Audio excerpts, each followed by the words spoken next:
everyone. Hello everyone. Medyo madilim ang aking paligid. Yan. Just kidding.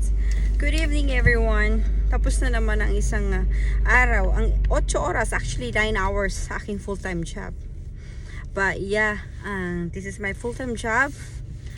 I started at 3 o'clock and then until 1 a.m. But most of the time 1:30, yan, ganyan. Overtime, 10 hours na yon. Kasi hindi mo kailangan mo tapusin ang trabaho dahil hindi mo siya pwedeng pagpabukas kasi iba na naman gagawin mo.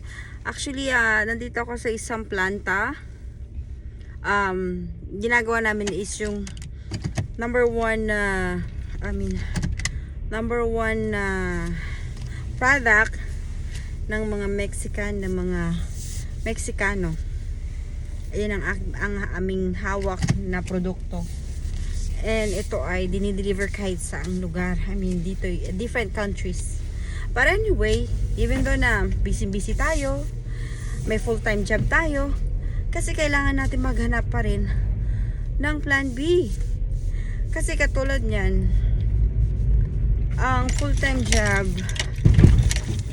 ay nandyan na yan. Nandiyan na yung full-time job natin. Kahit anong gawin natin, may full-time job ka. Kailangan mo ng full-time job, yeah. Totoo yan. Pero kailangan, minsan isipin din natin na kailangan meron tayong plan B. Kasi isa lang ang ating katawan. Hindi mo alam po ano pwedeng mangyari, alam mo yun? At least, meron kang, hindi mo naman hawak ang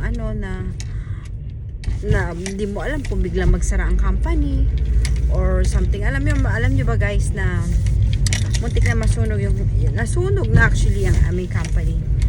May part na nasunog siya, pero alam mo yun, 3 months na wala kaming trabaho.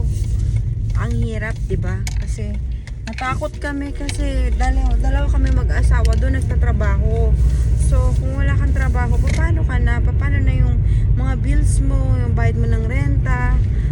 Papapaalis ka ng 2 oras. Hindi mo siya pwedeng pakiusapan dito na wala kang pambayad. Ganon din yung mga telepono mo, insurance mo.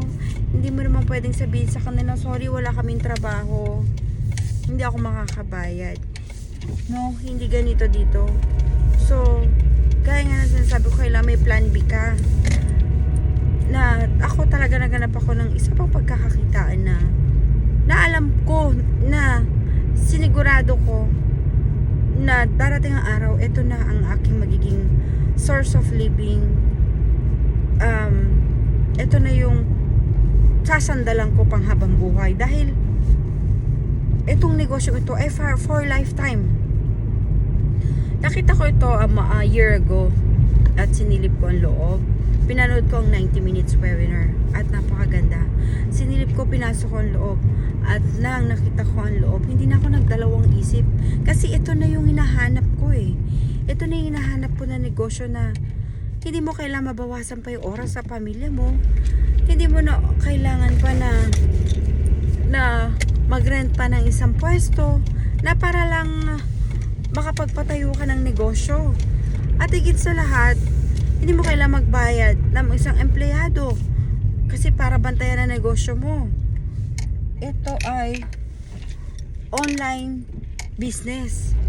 Ibig sabihin, kahit nasaan ka, ano mang ginagawa mo, saang mang lugar ka, nasa bakasyon ka man o nasa trabaho ka, katulad ng ginagawa ko, magrara ng business mo. Kasi ang business namin ay meron ng automated system. As long as meron kang connection ng wifi at internet, ito ay magraran para sa'yo. So, alam mo yun? Napaka-convenient. Hindi ka mag-aalala na, oh my God, paano yung business ko? Nope.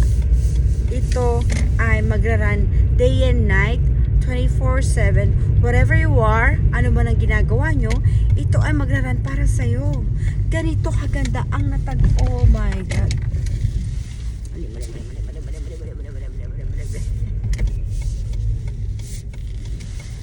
Ay.